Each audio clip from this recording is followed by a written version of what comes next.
My name is Arikana. I am the former AU ambassador to the United States. I went to Washington in December of 2016 with a very open mind, a clean slate, for I was a practicing physician who was put in an awkward position of becoming an ambassador with no experience whatsoever, what diplomacy is all about. I think once upon a time I had a cousin from Zimbabwe who was an ambassador, but that was back in the 90s. And that was the extent of my understanding of diplomacy. With what I knew, I just didn't think diplomats did much. There were people who would take one problem and it would take them 5 years, if ever, to get it solved. Coming from healthcare, where we get immediate results, immediate satisfaction out of the work that we are doing, I didn't think I was going to last long in Washington, D.C. Out of respect for Madam Zuma, I did go to Washington. Out of respect for Madam Zuma, I did go to Washington. Okay, that's better. Out of respect for Madam Zuma, I went to Washington, but not really planning to stay because I didn't think I could handle it really. But as I stayed in Washington, D.C., something happened around month 4, 5, and 6. The apparent disrespect for the Africans. That's what really got me to decide that maybe I should just hang around a little bit longer and maybe be the voice for those who needed a voice, the 1.27 billion people on the continent.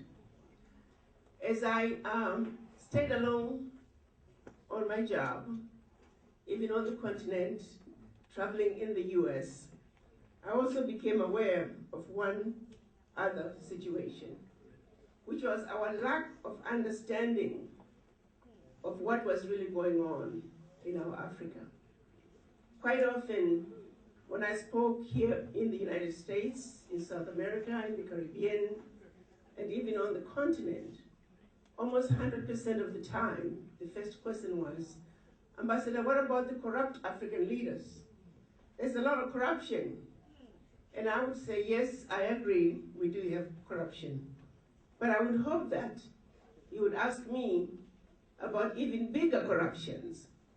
And at that point, I would share with them the Pact for the Continuation of Colonization that's allowing France to take over $500 billion out of Africa.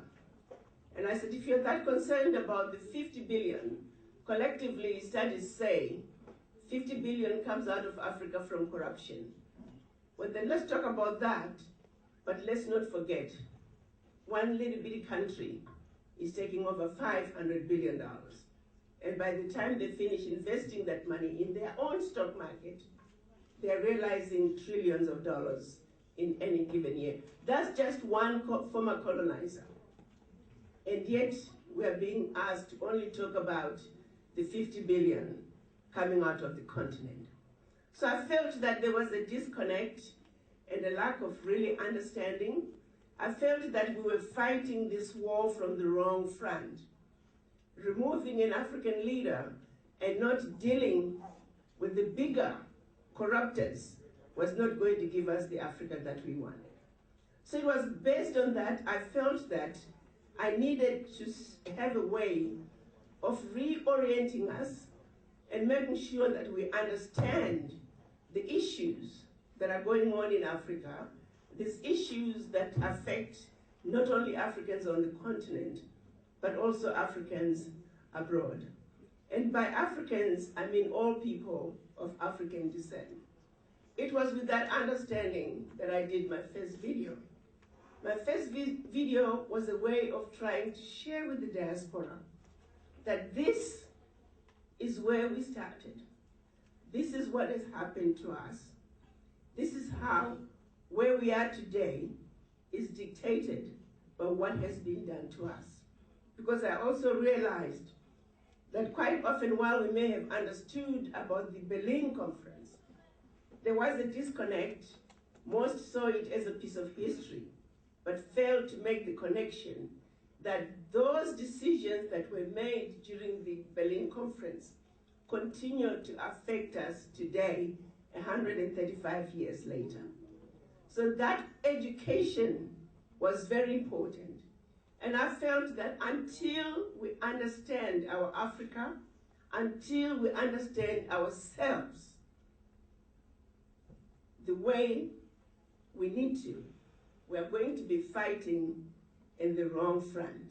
We're going to be staying in the wrong lane. Let me take, for example, the Berlin Conference.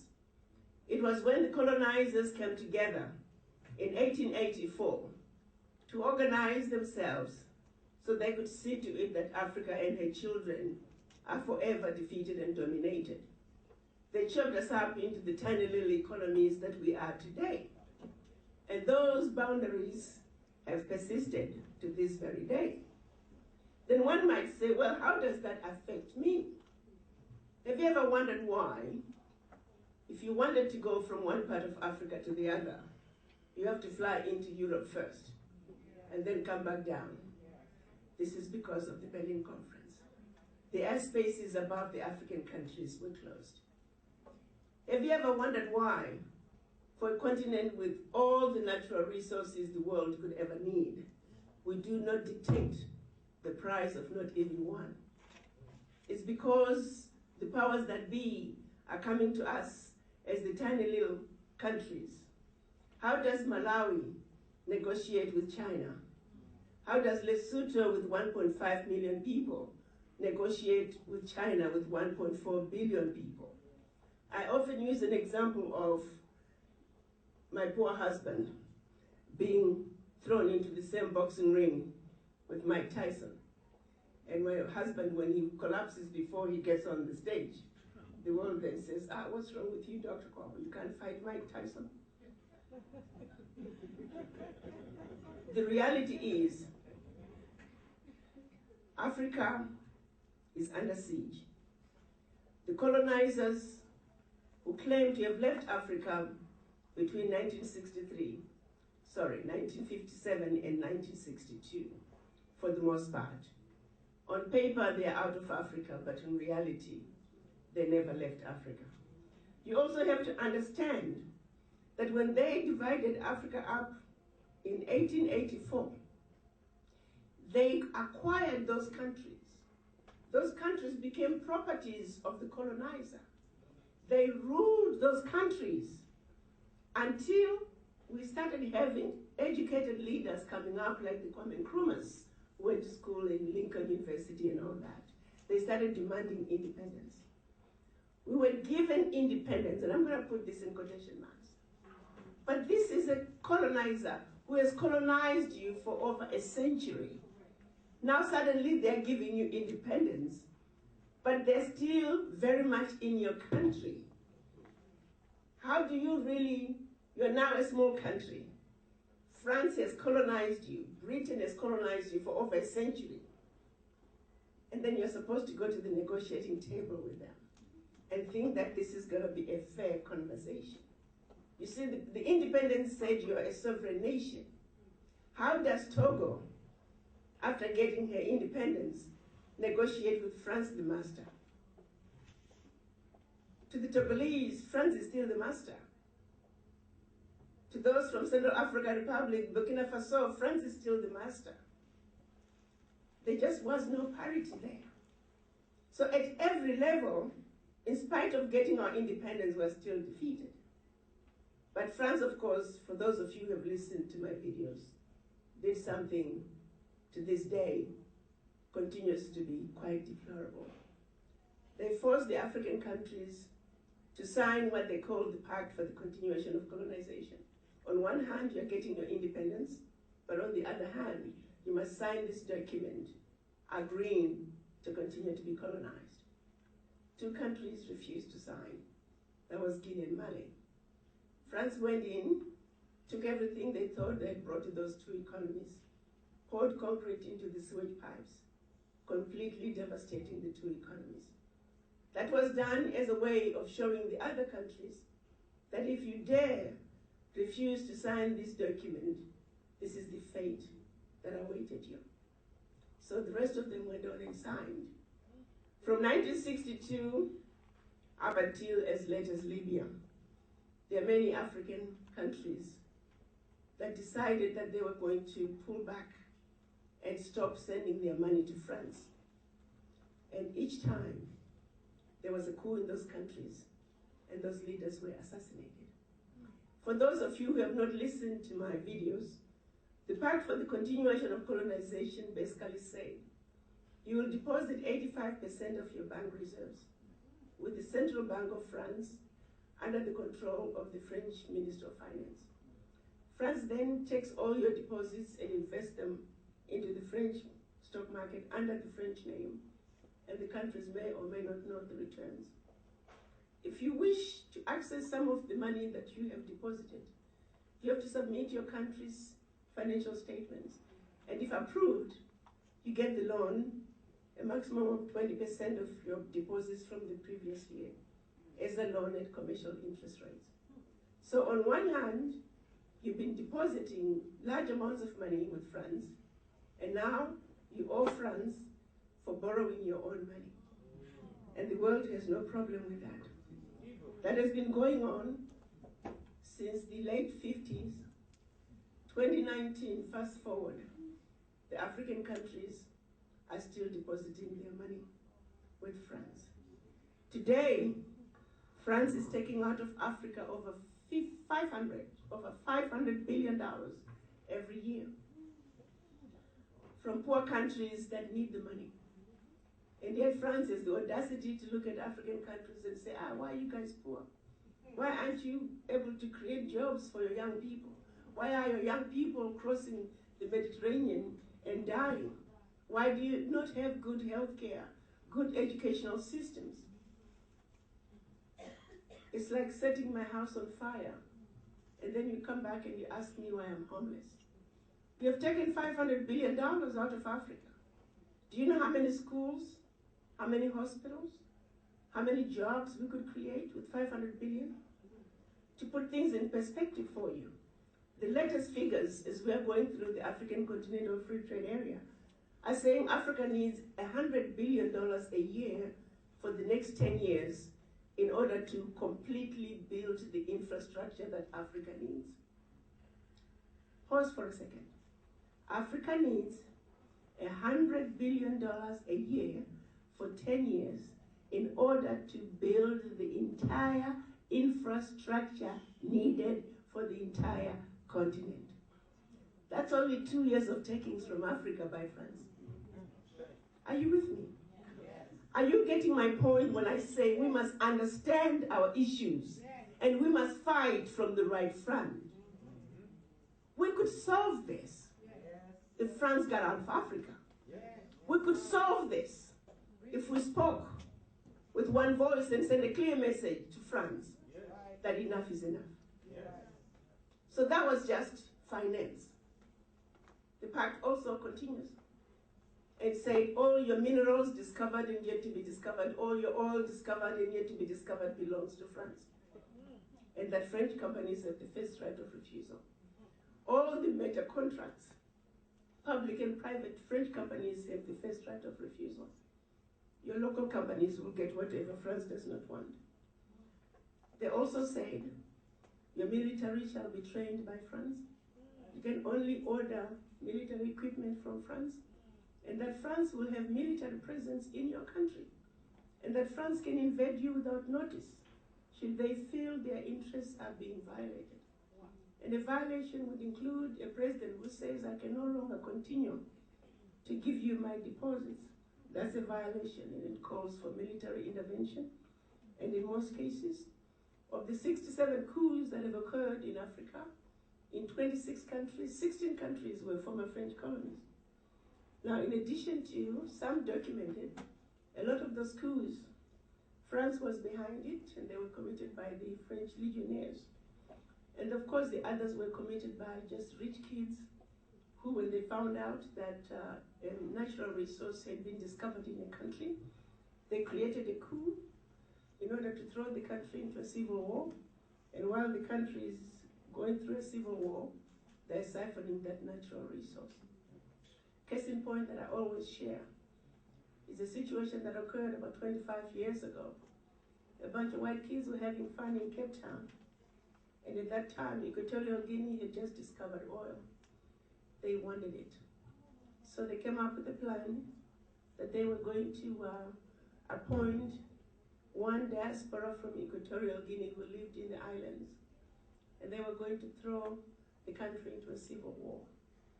So the plan was to pick up one plane left the Caribbean, which was carrying the would-be president, and another plane was leaving from South Africa, Cape Town.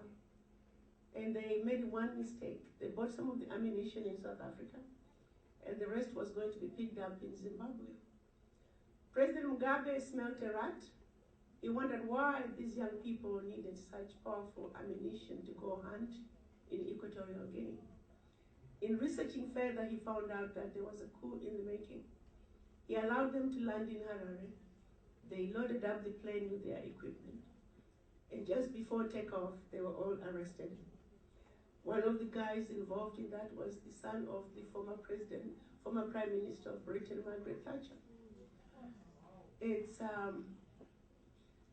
So it is that they were all arrested. Prime Minister Thatcher had to fly to Zimbabwe and paid handsomely for their son. The rest spent years in Zimbabwean prisons. The last ones to come out was about 5, 6, 7 years ago. Had they succeeded, it would have been, oh, there they go, the Africans again. Another coup. I can honestly tell you not a single coup that took place in Africa was of African origin. It might have been someone who looks like us. Look at Sankara, for example. But others were behind those coups. None, and I repeat, none of the coups that have taken place in Africa were of African origin. That is our reality. That is what I set out to educate us. To say what we have been told, a lot of them are lies. That until we begin to understand our Africa for what it is, until we begin to understand ourselves, the lies even go on even to African Americans and continental Africans. The unnecessary fights. We're being told we're different. My brothers and sisters, if I took all of you to Africa right now, you just blend. Nobody would know that you're African American. If you and my husband are crossing the street, they see two black men. They don't see an African American. They don't see a continental African. So those who wish to divide us, the rule of divide and conquer is alive and well among us. The legacy of slavery is alive and well. We live in this wonderful country of the United States. If there's one place in the world that you are seeing the examples on a daily basis around us, it is this country. When you ask for the voices of the Chinese diaspora loud and clear, they stick together like super glue when it comes to their issues. The Irish diaspora, the German Americans, the Italian Americans, the Indian diaspora, the Mexican Americans, they all come together and support each other. But when you ask for the voices of the black people, the African Americans, the Afro-Caribbeans, the Afro-Latinos, the continental Africans, we scatter, run away from each other like monkeys. We're busy running away from our primary anchor. In this country, with the exception of the American Indians, everybody has their primary anchor outside the United States. And they're proud of their primary anchor. I attended a fundraising event for the Irish diaspora in this country in Washington. The Irish diaspora were members of Congress. There were people who worked for the State Department. There were people who were employees of the different think tanks. 3, 4 generations removed from Ireland. And yet they were proud Irish diaspora. Why can't we do that as black people? Don't we realize when we don't connect with our anchor, which is Africa, we're like sheep with all sails but no anchor. And you can understand why. And I'm going to address you, men. Why you have stood aside when we are being abused. Why you black men have done nothing. What is being done to Africa, anywhere else, is a reason for all our war. But you black men have sat down and done nothing. You failed to protect us as your wives. You failed to protect us as your mothers, as your sisters, as your daughters, as your children. What is it going to take? How bad do things have to be? If before we can say enough is enough. Israel, a small country, 15 million Jews around the world. Look how powerful that country is. It's because of its diaspora. They stick together like super glue. They have been pulling their financial resources together for decades, if not centuries. Because they realize in their unity lies their strength. There are only 15 million Jews in the world. There are 1.7 billion black people in the world. And yet we're the most disrespected race. We're poor. And that's why we continue to be disrespected. I often say, was there a memo that went out around the world to say, if you are not black and you encounter a black person, feel free to abuse them, feel free to disrespect them? But the question is, have we earned that respect? We have normalized abuse. The example I gave you of the French. How do we allow France to this day to continue to take over $500 billion out of Africa? And nobody's talking about it. The problem is us. The problem is us. We can't see to it that we should not only trust ourselves, but trust each other. I could give my sister $10. She'll come back 6 months later and beat me up because I did not deliver on that $10. But she'll be very happy, gladly give $1,000 to a white brother. And when the white brother loses the $1,000, it's okay. I often use an example of the Laotians. Our communities are full of businesses that are not owned by people who look like us. If one of us has a business in our own community, we'll put them out of business because we'll run to the other business. Why is that? We are a wounded people, and we need healing. And that's the understanding I want us to have. To understand the realities in our lives, the realities on the continent, but more important, the realities about what each and every one of us are going through. Why do we think the way we do? University, I don't think TSU is any different. There are fights between Continental professors, African professors, and African American professors. Stupidity of the highest order. I went to Cornell a couple of years ago. The African American students were protesting against the Continental Africans and the Caribbean students, accusing the university of using their enrollment to fill the black quota. So I was asked to give a press release. I said, no, I'm not going to give a press release. I need to go talk to the children. So I flew to Cornell, and after my little spiel, I did ask the students, did it occur to you to go to the university and ask for an increased quota for black enrollment? They looked at me like, what are you talking about? I said, if the issue was foreigners, did it occur to you to also protest against the Asian students because their quota is higher than the black quota? They again just looked at me like, what? You see, the mind that is suffering from the legacy of slavery and the legacy of colonization says, go after your sister. Go after your brother. So the problem starts with us. So while we are working on understanding what's going on in Africa, while we are working on understanding what is going on around us, we must also begin to understand what is going on within yourself. Because you got some answering to do. You got to look at the image in the mirror and ask yourself some hard questions. Who am I? Why do I think the way I do? Why do I behave the way I do? You put two white men and one black man in a room. The two white men stick together like super glue and alienate the black man. Let's turn the table around. You put two black men and one white man in a room. You see how quickly the two black men will distance from each other and are trying to create an alliance with the white man. You must answer those questions sincerely. That is not the behavior of a race that's going to survive.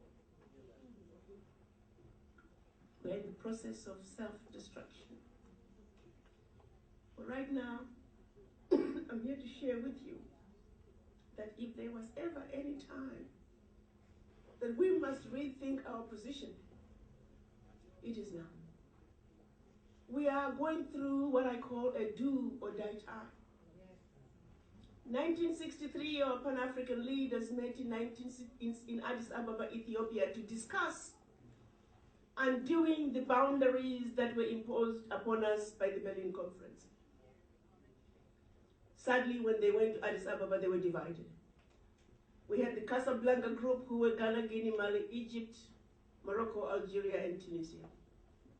They said Africa for the Africans at home and abroad, and African Union now. There were only 7 of them. The rest were the nationalists. They said, let's go slow. But the reality also that the NATO nations, they had done their part in making sure that the alliance that they wanted to have, the Casablanca group wanted to have, was not going to happen. So it is, we failed to have a united Africa speaking with one voice in 1963. They came up with a compromise which they called the Organization of African Unity. The issue of an Africa speaking with one voice came up at every session. The African heads of states meet twice a year.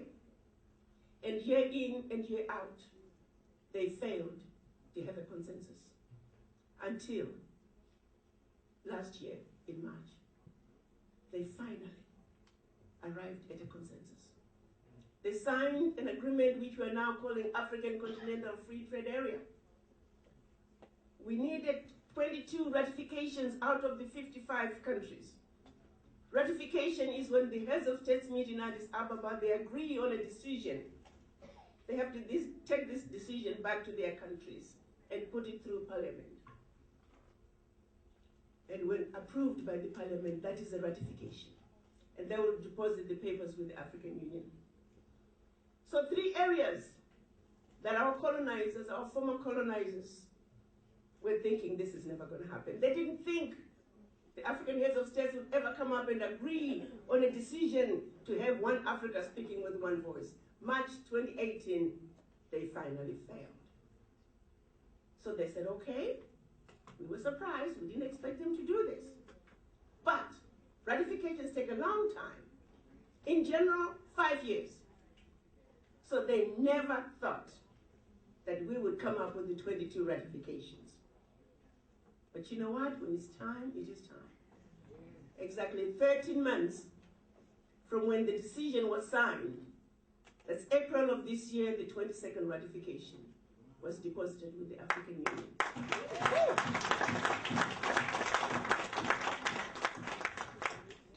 July this year, the African heads of states officially launched the African Continental Free Trade Area.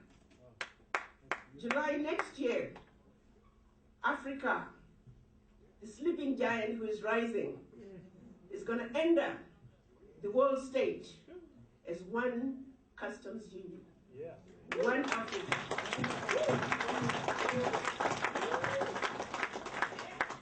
One Africa speaking with one voice. So you see, the boundaries that were imposed upon us back in 1884 are getting ready to melt. As we speak, there are continental teams, regional teams, and national teams that are in the process of cleansing those issues that have kept us from moving around our continent and trading with each other. I'm talking about issues to do with the rules of origin, the non-tariff barriers, the policies, harmonization of the policies. All that is going on now as we speak. Come July, Africa is going to be open. 90% of the goods traded within Africa are going to be traded duty-free. We're talking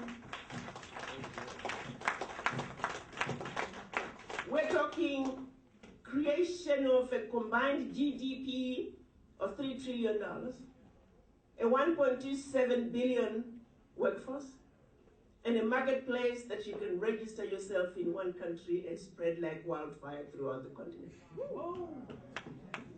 You see, what has kept the colonizers and the businesses from those countries from running around the continent is because you have to go to this country, register, and then when you finish, then you got to start all over again in the next country. Guess what? That's all gone.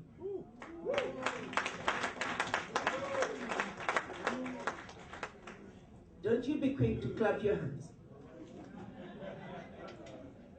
So here's the situation. They are ready. They have the funding. They have the expertise. Africa does not have the funding. Africa does not have the expertise. Africa's funding is sitting right here. African expertise is sitting right here. So while you say hallelujah sitting here, they're saying hallelujah taking over your Africa. July next year is going to be a critical point in the history of Africa. For the first time in the history of the continent, we are going to be talking about continental development projects. We are talking about building the Cape to Cairo highway, Senegal to Djibouti highway. We're talking about growing wheat to feed 1.27 billion people, not wheat to feed the Kenyans, not wheat to feed the Nigerians, not wheat to feed the Egyptians. We're talking about what do we need to do to take care of 1.27 billion people. We're talking about massive contracts that are going to be given. The Inga Dam is going to be built on the Congo River. When complete, the Inga Dam is going to power all of Africa and part of Europe. Will you be part of it? If you're a shareholder in Inga Dam, you are building generational wealth. You are set for many generations to come. The question is, are the children of Africa ready to take what is rightfully theirs? Are the children of Africa ready to fill that place that is vacant and is waiting for you? The African heads of states are saying they're sick and tired of some from the West going to Africa poor and coming back rich with what belongs to you. Because you choose to be afraid to go to Africa. The heads of states are saying, you don't go to China and find black people driving the Chinese development agenda. You don't go to Mexico, Europe, India, and find black people driving the development agenda for those regions and those countries. Therefore, you must not, should not, and golly, you will not go to Africa and find non-Africans driving the African continental development agenda, unless if you all choose to vacate that place that has your name. The choice is yours. It would please me royally to see the diaspora come together, pull your funds together, invest in Africa, come back to the US, go back to Europe and play golf while your money is working for you in Africa. just like they do. There's nothing wrong with all of you owning, getting the contract for the oil block, and then you hire Shell. Let Shell work for you while you play golf.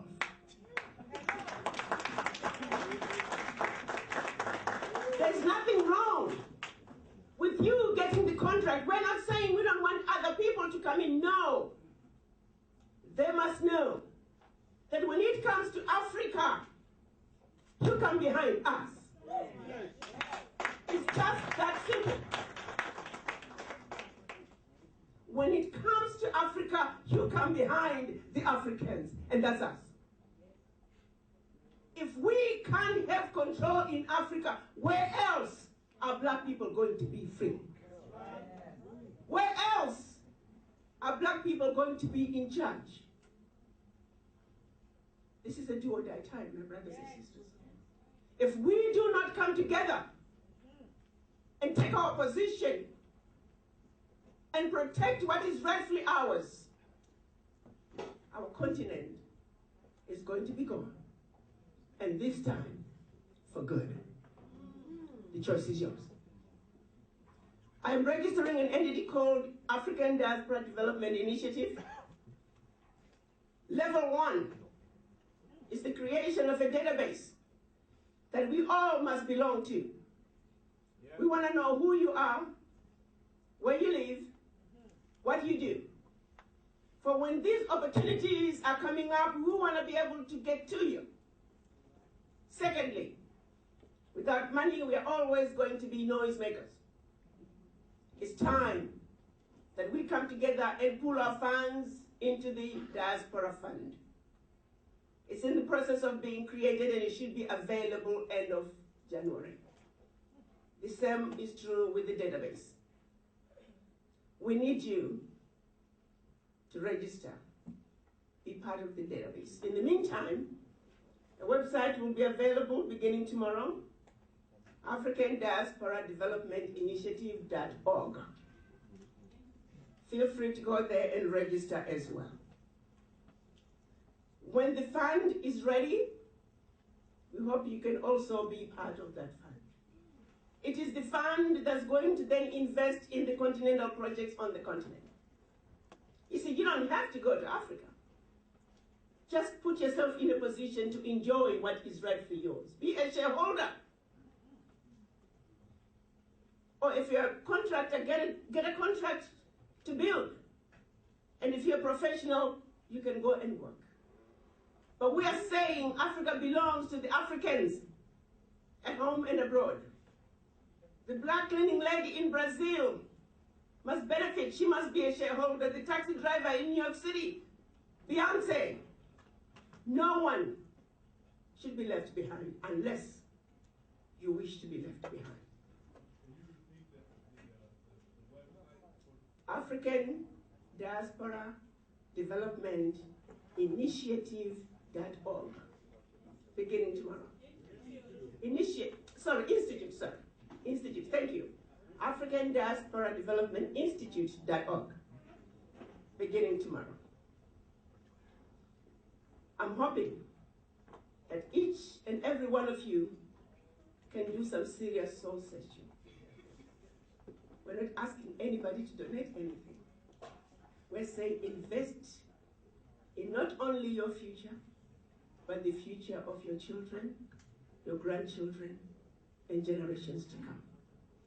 But also understand that you are an African regardless of where you were born, and that Africa is home, and that the healing that we desire starts with you acknowledging that you are a proud, beautiful, intelligent, sophisticated, highly adaptable, and totally indestructible African. I thank you.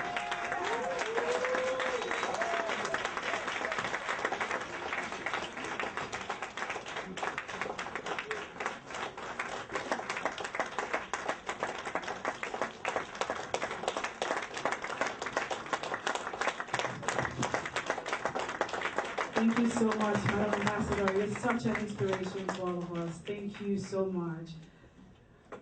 Hi, everybody. So we're going to go right into the panel discussion for tonight. My name is Nia Blanca Muze, and I'm super excited to be here. Are you guys hungry?